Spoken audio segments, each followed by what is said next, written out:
नमस्ते विद्यार्थियों, डॉक्टर कीर्ति की हिंदी की दुनिया में आपका स्वागत है। आज मैं आपके लिए कक्षा 10वीं हिंदी लोकवाणी की इकाई दूसरी से दूसरा अध्याय कलाकार यह लेकर आई हूँ, जिसे राजेंद्र यादव जी ने लिखा हुआ है। हमने इसकी व्याख्या अर्थात एक्सप्लेनेशन जो है वो हम पहले ही देख चुके हैं। मैंने उसका वीडियो अपलोड कर दिया है। आज हम लोग इसकी स्वाध्याय को देखने के लिए जा रहे हैं, तो आइए इसके स्वाध्याय को पूरा करते हैं। पेज नंबर 34 स्वाध्याय। पहला प्रश्न ये है कि सूचना के अनुसार कृतियाँ कीजिए। नंबर 1 संजाल पूर्ण कीजिए। संजाल पूर्ण कीजिए में हमको जो क्वेश्चन दिया हुआ है वो इस तरीके से है।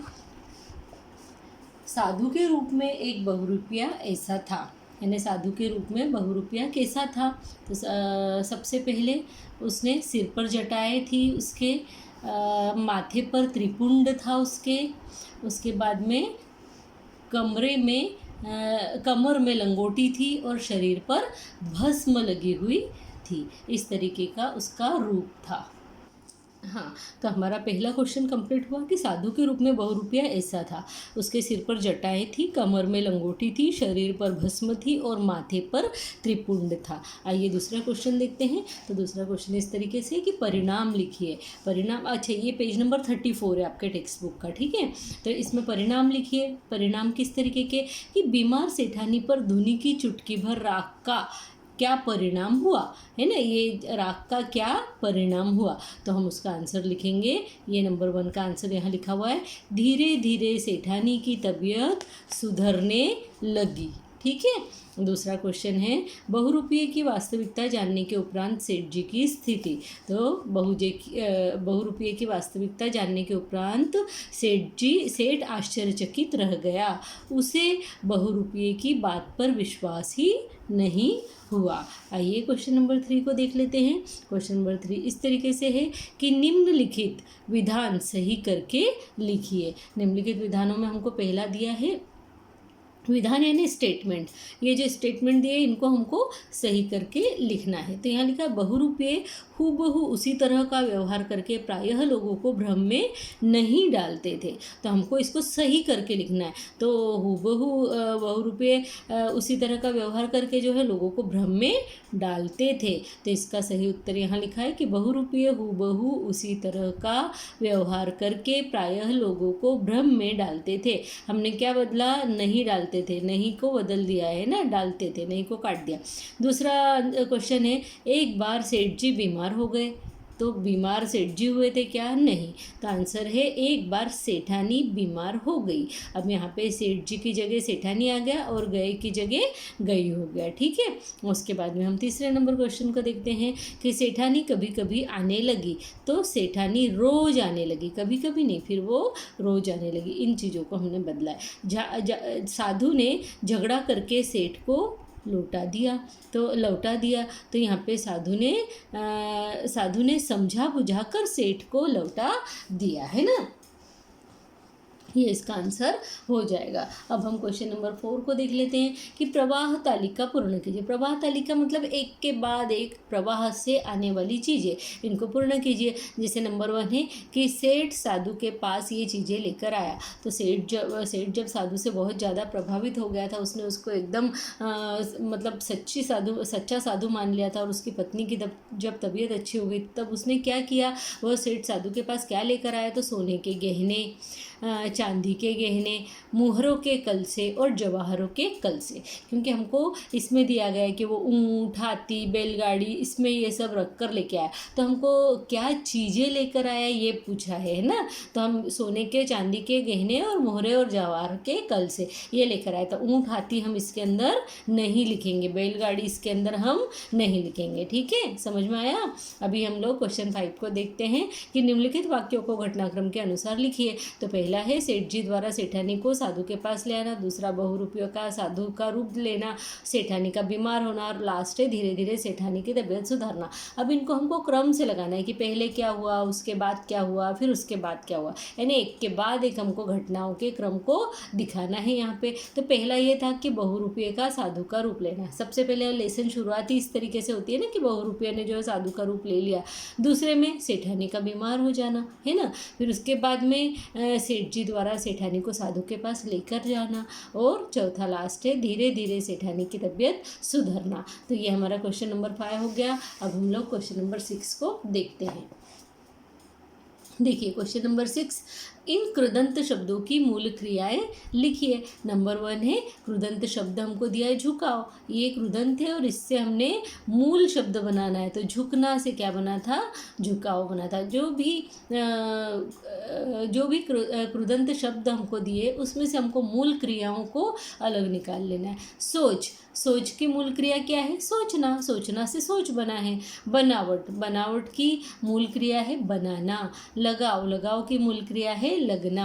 ठीक है, हम लोग नेक्स्ट क्वेश्चन को देखते हैं कि कला के प्रति, ये 6 था, ये 7 नंबर क्वेश्चन, कला के प्रति ईमानदारी ही सच्चे कलाकार की पहचान है। अब सबसे पहले तो हमको इस लाइन को समझ लेना चाहिए, और ये लाइन कहती है कि कला के प्रति ईमानदारी। जो भी कला, जो भी आर्ट आपको आता हो, है ना, चाहे वो आपको एक्टिंग करना आती हो, चाहे आपको ड्राइंग आती हो, चाहे आपको और कुछ भी आता हो, कुछ भी टीचिंग आता हो, चाहे जो आता हो, है ना, तो कला के प्रति, क्योंकि टीचिंग भी एक कला है, ठीक है, कला के प्रति ईमानदारी ही सच्चे कलाकार की पहचान है। यानी जो भी कला उसको आती है उसके प्रति अगर वो ईमानदारी से लगा रहता है, ईमानदारी से कार्य करता है, तो वही उसके सच्चे कलाकार की पहचान है। उसका मतलब है कि वो सच्चा कलाकार है अगर वो ईमानदारी से उस कार्य को करे। जब हम इस लेसन को देखते हैं कलाकार, तो हमने देखा कि कलाकार क्या करता है कि बहुरूपीय का जो रूप है वो धारण, बहुरूपीय जो है वो किस चीज़ का रूप धारण करता है, साधु का रूप धारण करता है। और हमको इस लेसन में बताया कि बहुरूपीय जो है कोई भी रूप धारण कर लेते हैं, कभी डाकिए का, कभी ये साधु का, कभी और किसी चीज़ का, कभी धोबी का, है ना, और जिस रूप में वो ढलते हैं, अपने आप को ढाल लेते हैं, उस कैरेक्टर के प्रति, उस रूप के प्रति ईमानदारी से वो अपना कार्य करते हैं, यानी वो अपने आप को मान लेते कि मैं वो ही हूँ। तो अगर उसने सच्ची ईमानदारी से वो कार्य किया है तो मतलब है कि वो सच्चा कलाकार है। तो हम यहाँ पे देखते हैं इसकी शुरुआत, इसमें हम आप इसमें किस तरीके से इस आंसर को लिख सकते हैं। तो आप ये लिख सकते हैं कि जब कोई कलाकार किसी कला को अपनाकर उससे किसी दूसरे व्यक्ति को हानि या दुख नहीं पहुंचाता, यानी ये कलाकार भी, इसने भी साधु का रूप धारण किया था लेकिन इसने किसी को हानि नहीं पहुंचाई थी और किसी को भी दुख नहीं पहुंचाया था। अगर जब कोई कलाकार किसी कला को अपना कर उससे किसी दूसरे व्यक्ति को हानि या दुख नहीं पहुंचाता, तभी वह एक सच्चा कलाकार कहलाता है ना। सच्चा कलाकार कभी किसी को हानि या दुख पहुंचाएगा क्या, नहीं। दूसरी बात, कलाकार का मतलब यहाँ पे देखा ना, उसके हाथ में पूरा धन दौलत सब आ गई थी वो सेठ जी की, लेकिन वो एक सच्चा कलाकार था, उसने वो धन दौलत नहीं ली और अंत में उनको सेठ जी को बता दिया कि मैं जो हूँ ये रूप धारण किए हुए था, मैं कोई साधु नहीं हूँ। इसके बाद में आप लिख सकते हैं कलाकार का कार्य किसी विषय विशेष की अनुभूतियों को लोगों तक पहुँचाना होता है ना। कलाकार का क्या काम होता है, किसी विषय विशेष की अनुभूतियाँ, उस विषय में क्या मूलभूत चीज़ है, क्या उसकी फीलिंग्स है। अगर किसी कैरेक्टर में आप जाते हो तो उसकी अनुभूति, आप क्या फील कर रहे हो उस कैरेक्टर के प्रति, वो कैरेक्टर कैसा जीता है, उसको पढ़ना, उसके बारे में समझना और फिर उसको अपने एक्ट के अंदर लेकर आना और फिर उसको लोगों तक पहुंचा देना, यही तो एक कलाकार का काम है। दूसरा, कलाकार के ऊपर समाज के हित के लिए कार्य करने का भार होता है। कोई भी कलाकार हो, कोई बुरे काम करेगा तो कोई उसको अच्छा कहेगा क्या, कोई उसको याद रखेगा क्या, नहीं। तो कलाकार का मुख्य काम है कि उसको समाज के हित के लिए, यानी समाज के अच्छे के लिए, भले के लिए कार्य करने का भार उसके कंधे पर होता है। अगर इनके हाथ से, कलाकार के हाथ से कोई गड़बड़ हो जाए, कोई ऐसा वैसा काम हो जाए तो समाज उनको कभी भी माफ़ नहीं करता है, ठीक है। नेक्स्ट, कलाकार को जन्मजात अभिव्यक्ति का गुण प्राप्त होता है। कलाकार जन्मजात कलाकार होते हैं ना, उनको बचपन से एक्टिंग का शौक होता है, हर चीज़ को एक्ट करके, एक्सप्रेस करके दिखाने का उनको गुण, अंदरूनी ही उनके अंदर गुण होता है, इसलिए हम उसको जन्मजात गुण कहते हैं, ठीक है। और समय के साथ वो उसमें निपुण होता जाता है। और बचपन में कोई गुण थोड़ा सा दिखे, लेकिन समय के साथ में जैसे जैसे बड़े होते चले जाते हैं, या फिर जैसे जैसे उस चीज़ को निभाना शुरू करते हैं, उस कैरेक्टर को निभाना शुरू करते हैं, उस चीज़ को सीखना शुरू करते, वैसे वैसे उसमें वे निपुण होते चले जाते हैं। जब तक कलाकार की कला समाज को सही दिशा देती है। अब कलाकार में लेखक भी आते हैं, है ना। तो जब तक कलाकार की कला समाज को सही दिशा देती है, यानी कोई लेखक कुछ लिख रहा है, कहानी लिख रहा है, नाटक लिख रहा है, उपन्यास लिख रहा है, उसका लेखन इस तरीके का है कि उससे समाज में कोई सही संदेश पहुंच रहा है, समाज को एक अच्छी दिशा मिल रही है, लोगों को अच्छा अनुभव उससे प्राप्त हो रहा है और अच्छी दिशा मिल रही है, तब तक ही उसमें ईमानदारी है, तभी तक वो कला ईमानदारी की कला है और वो कलाकार जो है वो ईमानदार है। अन्यथा सर्वनाश है, अन्यथा तो सब दूर सर्वनाश हो जाएगा अगर वो समाज के प्रति अच्छे कार्य नहीं करेगा। तो हमने यहाँ पे ऊपर एक ऐसा लिख के रखा है कि ये लेसन जो कलाकार है, कलाकार कथा का साधु अपनी कला के प्रति ईमानदार था, इसलिए वह एक सच्चा कलाकार है या था, जो भी है आपको लिख सकते हैं आप, है ना। अब हम नेक्स्ट क्वेश्चन देखते हैं यहाँ पर कि सहयोग से कठिन कार्य की पूर्ति होती है, यानी किसी का अगर हमें सहयोग मिल जाए तो कठिन से कठिन कार्य भी हमारे जो है वो पूरे हो जाते हैं। इस विषय पर अपने विचार शब्दांकित कीजिए, इस विषय पर अपने विचार लिखिए। अब देखिए मैंने इसका आंसर आपको दिया नहीं है, क्योंकि इसका आंसर आपको मन से लिखना है। मैं आपको इसके लिए हिंट दे सकती हूँ कि जैसे इसमें लिखा है सहयोग से कठिन कार्य की पूर्ति होती है, ये अभिव्यक्ति के अंतर्गत आ गया है ना। इसको आपको अभिव्यक्त करना है, अपने स्वयं के विचारों से के द्वारा इसे अभिव्यक्त करना है। तो अब इसके अंदर आप क्या लिख सकते हैं कि आज के समय में कोरोना वायरस के कारण सब विश्व में सब दूर लॉकडाउन चल रहा है, विद्यार्थियों की सबसे ज़्यादा फजीती हो रही है, स्कूल कॉलेज सब बंद है, पढ़ाई की कोई व्यवस्था स्कूलों में नहीं है, अभी तक किताबें हमें नहीं मिली है। यह सबसे कठिन समय विद्यार्थियों के लिए हो गया है, क्योंकि बिना किताबों के पढ़ाई कैसी की जाए यह समझ में नहीं आ रहा है। लेकिन उसी समय हमें इंटरनेट पर जो भी टीचर्स पढ़ाते हैं उनके माध्यम से हम इन कठिन कार्यों को पूरा कर पाते हैं, अर्थात हमारी इस पढ़ाई को बिना किताबों के भी पूरा कर पा रहे हैं, क्योंकि इंटरनेट पर अर्थात यूट्यूब पर पढ़ाने वाली टीचर्स, ऑनलाइन पढ़ाने वाली टीचर्स हमें किताबों में से पढ़ाती हैं, हमें लेसन के नाम, लेसन की व्याख्या, उसके अलावा उसके पीछे के स्वाध्याय सब हमें हल करवाती है, जिसके कारण हमें ऐसा लगता है जैसे हम घर के अंदर ही बैठकर पढ़ रहे हों। अगर हमें यूट्यूब वाली टीचर्स का, ऑनलाइन पढ़ाने वाले टीचर्स का हमें सहयोग प्राप्त नहीं होता तो पढ़ना हमारे लिए बहुत ही कठिन कार्य हो जाता। इसलिए हम आज इन्हीं टीचर्स की मदद से हमारी पढ़ाई में सहयोग प्राप्त कर रहे हैं और समय के साथ में पढ़ते हुए आगे बढ़ रहे हैं। तो यह हम कह सकते हैं कि अगर टीचर्स का सहयोग नहीं होता तो हम इस कठिन कार्य को पूरा नहीं कर पाते। इस कठिन समय में ये टीचर ही हमारे कार्य को पूरा करने में हमारी मदद कर रही हैं। ये आप लिख सकते हैं, ठीक है। तो मैंने आपको ये बता दिया है। अगला देखते हैं क्वेश्चन कि भाषा बिंदु के अंदर आया हुआ, भाषा बिंदु जो होती है वो ग्रामर से संबंधित होती है ना। इसके अंदर आया है आपको कि पाठ में प्रयुक्त 3 क्रिया विशेषण अव्यय और संबंध सूचक अव्यय ढूंढकर उनका स्वतंत्र वाक्यों में प्रयोग कीजिए। अब हम यहाँ पे देखते हैं अव्यय के प्रकार। तो अव्यय मैंने आपको पहले भी बताया हुआ है कि अव्यय कैसे शब्द होते हैं। अव्यय ऐसे शब्द होते हैं जिनके संज्ञा, सर्वनाम, क्रिया कुछ भी बदल जाए, लेकिन लिंग बदल जाए, लेकिन फिर भी जो है अव्यय शब्द कभी नहीं बदलते, वे अपने स्थान पर एज इट इज़ रहते हैं, उनके ऊपर किसी भी चीज़ के बदलाव का कोई प्रभाव नहीं पड़ता है। तो हमको यहाँ पर देखिए अब जो अव्यय होते हैं वो उसमें भी क्रिया विशेषण अव्यय और संबंध सूचक अव्यय, यानी कई प्रकार होते हैं अव्यय के भी, है ना। अब उसमें से हमको ये 2 प्रकार पूछे कि क्रिया विशेषण और संबंध सूचक। अब क्रिया विशेषण अव्यय कौन सा होता है? जो क्रिया की विशेषता बताता है। क्रिया क्या? तो कोई सी भी एक्शन कार्य। और संबंध सूचक अव्यय कौन सा होता है? ऐसे 2 शब्द जो हमें किसी के साथ में संबंध के बारे में बता रहे, वो किसी से संबंधित हो, या एक वाक्य किसी दूसरे वाक्य के बारे में हमको कुछ बता रहा हो, दोनों एक दूसरे से संबंधित हो, तो उसे हम संबंध सूचक अव्यय कहते हैं। अब हम इसके अंदर सबसे पहले तो इनकी ये देख लेते हैं, परिभाषा देख लेते हैं कि क्रिया की विशेषता बताने वाले अविकारी शब्द है अव्यय, है ना। तो क्रिया की विशेषता बताने वाले अविकारी शब्द क्रिया विशेषण कहलाते हैं और ये हमेशा क्रिया से पहले ही आते हैं, है ना। क्रिया जैसे खाना, रहना, आना, जाना, ये जो भी क्रियाएं हैं, मैंने एक साधारण रूप के आपको क्रियाएं बताई है ना, तो इनके पहले ही ये आते हैं। अब इनकी हम पहचान कैसे करें कि ये क्रिया विशेषण अव्यय ही है? तो क्रिया विशेषण अव्यय की पहचान है कि उससे क्वेश्चन बनते हैं कब, कहाँ, कैसे और कितनी। ठीक है, तो हम पहले क्रिया विशेषण अव्यय को देखते हैं। हमने 3 वाक्य बनाए हैं जो क्रिया विशेषण अव्यय के हैं। इसमें क्रिया विशेषण है यहाँ, तो नगर का सबसे बड़ा करोड़पति उसके यहाँ आ रहा था। उसकी की जगह आप ये भी लिख सकते हैं साधु के यहाँ आ रहा था। ठीक है, तो नगर का सबसे बड़ा करोड़पति उसके यहाँ आ रहा था। आना क्रिया है और इस क्रिया के जस्ट पहले क्या लगा हुआ है? यहाँ। तो इस क्रिया की विशेषता कौन सा शब्द बता रहा है? यहाँ शब्द बता रहा है। तो ये क्रिया की विशेषता बताने वाला जो शब्द है यहाँ, ये क्रिया विशेषण शब्द कहलाएगा। इसलिए यहाँ हमने लिखा हुआ है ये क्रिया विशेषण शब्द है। ठीक है, अभी हमको ये इसमें से क्वेश्चन अगर पूछा जाए तो वह कहाँ से आ रहा था, तो हमारा ये वाला क्वेश्चन बन जाता है। कहाँ आ रहा था? यहाँ आ रहा था। ठीक है, अब दूसरा क्वेश्चन है, इसमें रोज, रोज शब्द से हमने जो है अव्यय ढूंढा है। कैसे? सेठानी रोज आने लगी। आने लगना,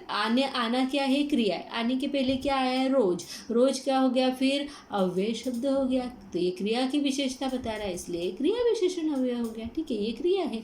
अब इसी तरीके से अगर वह रोज आने लगी, वह कैसे आने वह कितनी बार आने लगी, तो रोज आने लगी, है ना। कब आने लगी? तो रोज आने लगी। इसलिए हमारा यहाँ पे कब का क्वेश्चन भी बन जाता है और कैसे आने लगी इसका भी बन जाता है। पास, सेठ पास आया, यानी सेठ किस साधु के पास आया है, कुछ भी लिख सकते हैं यहाँ पे। तो सेठ पास आया, ये आपकी बुक में से लिया हुआ है ना। तो सेठ पास आया, यानी इसमें पास जो है वो अव्यय शब्द है। आया यानी आया के अंदर आना मूल रूप समाया हुआ है ना, इस क्रिया के अंदर। तो हम देखते हैं कि आना के पहले जो पास लगा है ये क्रिया विशेषण अव्यय है, क्योंकि इस क्रिया की ये विशेषता को बता रहा है। तो सेठ पास आया, सेठ कहाँ आया? पास आया। ठीक है, यहाँ पे ये क्वेश्चन बन जाता है। अभी हम देखते हैं कि संबंध सूचक अव्यय। अब संबंध सूचक अव्यय की पहले हम परिभाषा को देख लेते हैं। तो संबंध सूचक अव्यय का प्रयोग के, से आदि के साथ होता है, यानी इन शब्दों के साथ में के, से, की, का, ये सब चीज़ें लगती हैं। अन्यथा ये विशेषण या क्रिया विशेषण बन जाते हैं। अगर इनके साथ के, से, का, की ये लगा हुआ नहीं हो तो ये या तो क्रिया विशेषण दिखने लगते हैं या फिर ये विशेषण बनने लगते हैं। ठीक है, इस तरीके का होता है। तो ये जो होते हैं संबंध सूचक अव्यय, ये संज्ञा सर्वनाम के साथ जुड़कर उनका संबंध वाक्य के दूसरे शब्दों से जोड़ देते हैं। वाक्य में दूसरे शब्दों के साथ में इनका संबंध जुड़ जाता है, क्योंकि ये संबंधों को जोड़ने का कार्य करते हैं, इसलिए ये संबंध सूचक वाक्य कहलाते हैं। अब इसे हम देखते हैं कि इसलिए संबंध सूचक अव्यय कहलाते हैं, है ना।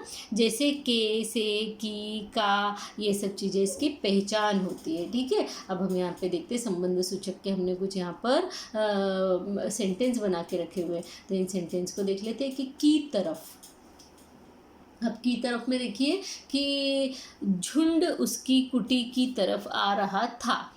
उसकी कुटी की तरफ, अब कुटी क्या है? संज्ञा है। ठीक है, अब हमने यहाँ पे देखा है ना कि संज्ञा या सर्वनाम के साथ जुड़कर आते हैं। तो संज्ञा के साथ जुड़कर आ रहा है। की तरफ क्या हो गया? संबंध सूचक वाक्य अव्यय हो गया। फिर साधु कुटी से बाहर निकला, कुटी से, फिर से संज्ञा के साथ आया, से बाहर क्या हो गया? ये इसका संबंध सूचक अव्यय हो गया। कुटी का साधु से संबंध बता रहा है, बाहर आने का ये बता रहा है, संबंध बता रहा है ना।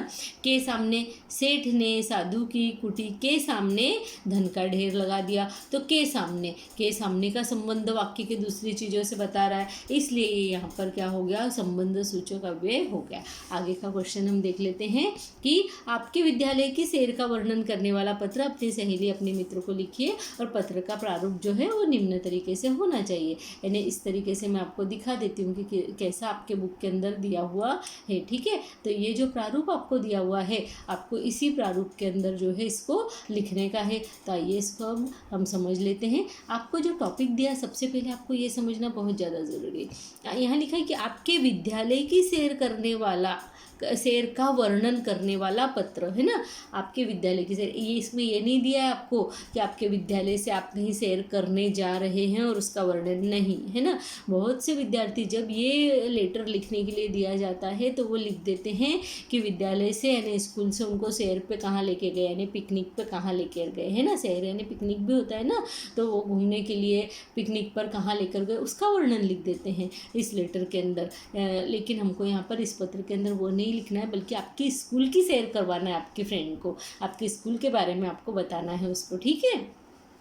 तो यहाँ पे हम देखते हैं, दिनांक डालेंगे, जो भी आपको लिखना हो वो संबोधन, अपने प्रिय सहेली को प्रिय या दोस्त को भी प्रिय करके आप उसका नाम यहाँ पे लिख सकते हैं। अभिवादन में आप लिखेंगे मधुर स्मृति, यानी अच्छी यादें हमारे साथ में, है ना, क्योंकि इसके अंदर अभिवादन के लिए आप नमस्ते वगैरह ये तो अपने फ्रेंड को हम नहीं लिखते हैं ना। तो यहाँ पे आप और भी किसी चीज़ का यूज़ कर सकते हैं, लेकिन अब सिलेबस के हिसाब से आपको यहाँ पे मधुर स्मृति शब्द का यूज़ करना है। अब विषय विवेचन में देखते हैं, विषय आपको मतलब क्या लिखना है उसके अंदर। तो देखिए इसके अंदर इस तरीके से आप लिखेंगे, इस तरीके से लिखेंगे कि आज मुझे कलकत्ता पहुंचकर पूरे 2 महीने हो गए। आप अपने सहेली या मित्र को लिख रहे हैं कि आज मुझे, यहाँ पे आप इसके पहले यहाँ ऐसा भी लिख सकते हैं कि मित्र या फिर सहेली का नाम, है ना। तो जैसे आपने यहाँ लिखा कि सरोज, तो सरोज आज मुझे कलकत्ता पहुंचकर पूरे 2 महीने हो गए हैं। मुझे पिछले महीने एक अच्छे विद्यालय में एडमिशन मिल गया है ना। वो दूसरी जगह जाके दूसरे स्कूल में एडमिशन लिया उसने। यह इस जगह का जाना माना स्कूल है, यानी बहुत अच्छा स्कूल है।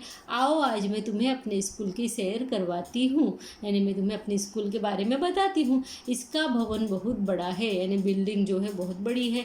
हमारी प्रातःकालीन प्रार्थना इसके सामने के प्रातःकालीन, है ना, हमारी प्रातःकालीन प्रार्थना इसके सामने के बड़े से मैदान में होती है, यानी उस बिल्डिंग के सामने बड़ा सा मैदान है, वहाँ पर होती है। यह भवन 5 मंजिला है, यानी 5 मंजिलों का भवन है वो, है ना। इसमें कुल 114 कमरे हैं। अब यहाँ पे हमने बता दिया कितने कमरे हैं इसके अंदर। सबसे पहले अंदर आते ही प्राचार्य का कमरा बना हुआ है, यानी ऑफिस है प्राचार्य का, प्रिंसिपल का। उसी के पास स्टाफ रूम बना हुआ है, वहीं पे टीचर्स जो बैठती है वो स्टाफ रूम बना हुआ है। पहले मंजिल पर प्राइमरी और दूसरे एवं तीसरी मंजिल पर सेकेंडरी की कक्षाएं लगती है ना। पहले मंजिल पर सिर्फ प्राइमरी की लगती है और दूसरे और तीसरे मंजिल पर सेकेंडरी की कक्षाएं लगती हैं। चौथी मंजिल पर लाइब्रेरी और विज्ञान की प्रयोगशाला है। तो गलती से मैं यहाँ पे लिखना भूल गई हूँ कि इस पर एक पुस्तकालय भी है ना, क्योंकि स्कूल में पुस्तकालय होना बहुत ज़रूरी है ना। तो आप कृपा करके यहाँ पर ऐड कर लीजिएगा कि चौथी मंजिल पर लाइब्रेरी और विज्ञान की प्रयोगशाला के साथ साथ एक बहुत बड़ी पुस्तकालय भी है। और आप उसके अंदर लिखिएगा जरूर कि हमारे स्कूल में बहुत सारी किताबें हैं, वो कम से कम 2-3 हज़ार से ज़्यादा ही किताबें हमारी पुस्तकालय में रखी हुई है, जो कि सभी विषयों पर आधारित है। और 5वें मंजिले पर एक बड़ा सा हॉल है ना, जहां हमारी साप्ताहिक सभाएं होती है। साप्ताहिक सभाएं होती है ना स्कूल में, वो सभाएं वहाँ पर होती है। हर सप्ताह में विद्यार्थियों को कुछ न कुछ करके दिखाना होता है। तो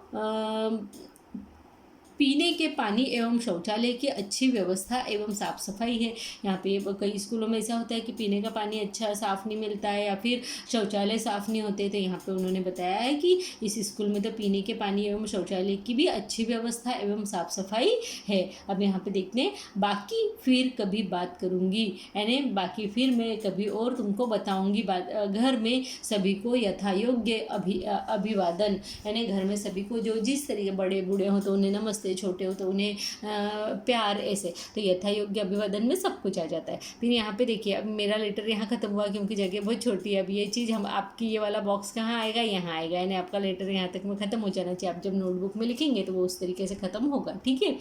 तुम्हारा या तुम्हारी जो भी है, यहाँ पे आप अपना नाम लिखेंगे, स्वयं का, खुद का। और यहाँ पे फिर आप वापस से नाम लिखेंगे। तो यहाँ पे लेकिन आपको लिखना क्या है, पत्र लिखने वाले का पता, यानी अपना स्वयं का पता, खुद का पता, क्योंकि कि आप खुद यहाँ पे लिख रहे हैं, आपकी सहेली को लिख रहे हैं, आपके घर का पता यहाँ होना चाहिए ताकि आपकी सहेली जो है आपको लेटर लिखकर आपको जवाब दे सके। तो उसके पास एड्रेस होना चाहिए ना, तो इसलिए आप उसको यहाँ पे आपका एड्रेस लिखेंगे, आपका नाम, आपके पिता का नाम, आपका एड्रेस जो भी है, और ईमेल आईडी देना कभी ना भूलें, ठीक है। तो ईमेल आईडी xyz@xyz.com, इस तरीके से आप दे सकते हैं। तो ये लेटर राइटिंग आपका हो गया है।